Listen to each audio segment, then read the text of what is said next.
Ano pa nga ba ang sisira sa bakal, kundi ang sarili nitong kalawang? At kailanman ay hinding-hindi mananatili ang sambahayang nagkakawatak-watak. Kapangyarihan nga ba? Prinsipyo? O pansariling interes? Alin kaya sa mga yan ang nag-uudyok sa tao para pasukin ang armadong pakikibaka? Halika't magbalik tanaw tayo sa kwento ng taong minsan ang pinamunuan ang kanyang hukbo laban sa mga kalaban ng bayan. Laban sa gobyernong sinasabi nilang siyang nagpapahirap sa bayan. Ngunit sa panong paraan magtatagumpay ang kanilang pakikibaka kung sila mismo ang nagkakagulo sa kanilang hanay?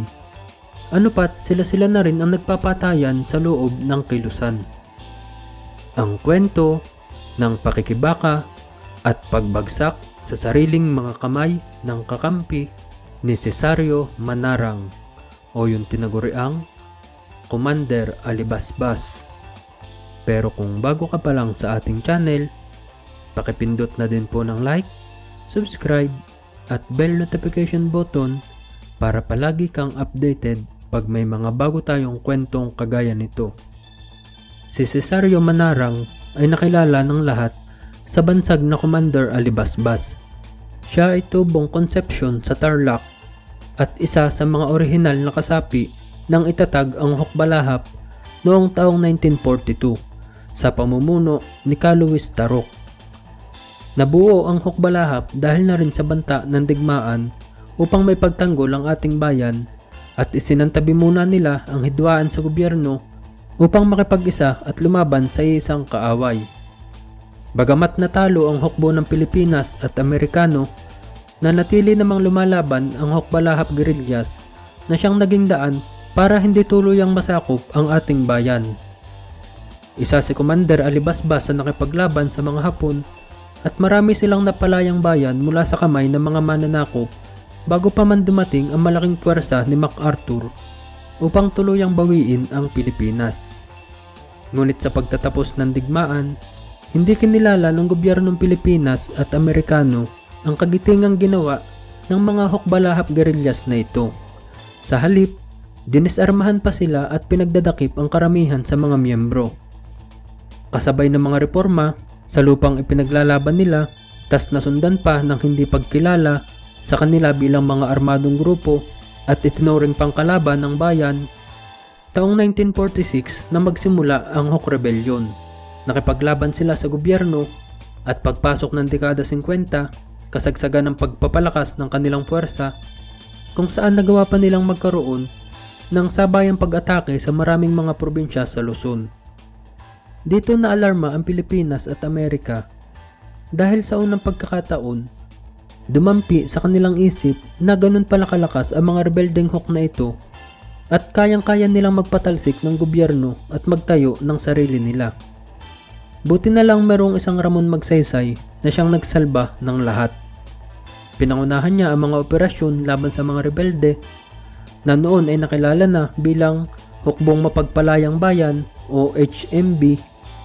Nagawa niyang makuha ang simpatya ng mga Huk na ito matapos mahuli ang kanilang mga lider hanggang sa mapasuko na rin ang supremo nilang si Luis Tarok noong taong 1954. At ito na nga ang naging hudyat ng pagtatapos ng Huk Rebellion para sa mga nagnanais magbagong buhay at magbalik loob sa gobyerno. Ngunit hindi para sa lahat. Dahil sa pagsuko ni Luis Tarok, pinalitan siya ni Pedro Tarok bilang pinaka-supremo.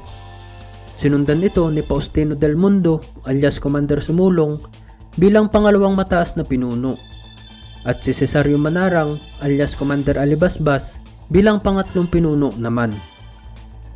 Simula noong mga panahong sila na ang may hawak sa kilusan ng HMB, nagsimula na rin itong bumagsak at maligaw ng landas. Dahil sila na rin mismo sa loob ang hindi nagkakaisa sa mga opinyon, sa mga prinsipyo na dapat ipaglaban, sa mga batas na dapat pinaiiral, at sa marami pang mga bagay na kailangan nilang tuparin sa loob ng kilusan. Umiral ang matinding hindi pagkakaunawaan lalo na ni Commander Alibasbas at Commander Sumulong. Hindi sila magkasundo sa maraming mga bagay at naging magkasalungat sa lahat ang kanilang mga ginagawa. naging magkakompetensya sila at kalaunan ay naging magkaaway, bagamat kapwa sila miyembro ng HMB. Si Commander Alibasbas na siyang pinuno ng Military Committee ng Kilusan ay kinikilalang lokal na Robin Hood sa buong Central Luzon, lalo na sa Pampanga at sa Tarlac.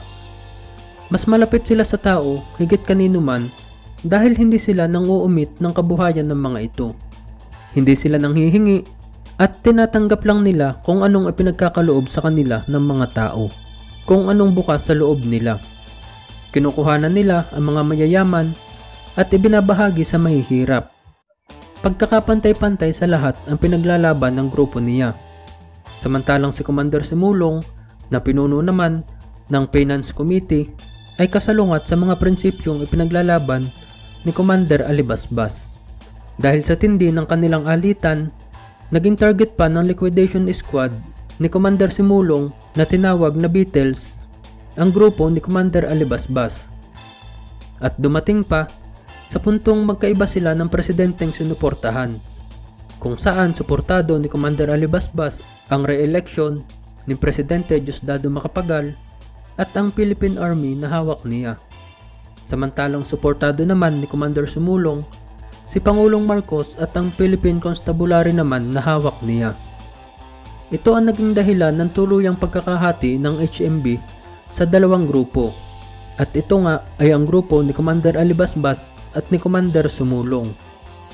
Pero ganun pa man, sa kabilang bahagi ng kanilang pagkatao, maliban sa mga kalabang grupo, silang lahat ay mga wanted pa rin sa batas at kalaban ng gobyerno. Si Commander Alibasbas ay may patong sa ulo na 20,000 piso sa sinumang makakapagbigay ng impormasyon o makakapatay sa kanya. Ganon din si Commander Sumulong. Buwan ng Nobyembre taong 1965, pumasok na rin bilang hook si Roberto Manarang na nakilala naman bilang si Commander Berting. Isa siya sa 3 anak ni Commander Alibasbas na lahat ay pumasok na sa hook. Ang dalawa pa ay sina Buenvenido Manarang alias Commander Ben, si Abelino Manarang alias Commander Billy at asawa nito na si Mamita, at si Commander Nelson na apo naman ni Commander Alibasbas. Silang lahat ay nakapasok sa loob ng Kilusan at lahat ay naging commander kaagad sa loob lang ng sandaling panahon. Bagay na pinuna naman ng iba pa nilang mga kasama. At ang ikinasama pa ng loob lalo ng iba pang mga rebelde ay nang ang pinakahuling anak ni Commander Alibasbas na si Commander Berting ay ginawa na rin niyang commander sa loob lamang ng 3 buwan. Nadihamak naman na mas marami pang nauna kaysa sa kanya. At isa pa, 3 pa lang ang napapatay nito noong mga panahong yun para maging isang commander kaagad. Bagay na nagdulot ng hindi pagkakaunawaan sa grupo ni Commander Alibasbas at ng kanyang mga kasamahan. Samantalang noong mga panahong ding yun, sa pangunguna ni Colonel Rafael M. Ileto ng 1st Zone ng Philippine Constabulary, binuo nila ang Task Force Tamaraw na ang misyon ay tugisin ang grupo ni Commander Alibasbas. Ang Task Force Tamaraw ay pinamumunuan naman ni Colonel Pelizardo Tanabe. At sa kanilang patuloy na pagtugis sa grupo ni Commander Alibasbas, nagawa nilang pasukuin sina Commander Ben at Miguel Manapsal na mga bahagi naman ng personal bodyguard ni Commander Alibasbas. Dinala sila at ikinulong sa PC Headquarters sa Concepcion sa Tarlac. Pero pagkalipas lang ng ilang araw, pinalaya na rin ang dalawang ito na noon palang mga panahong yun ay nakipagtulungan na sa mga constabulary upang pasukuin si Commander Alibasbas.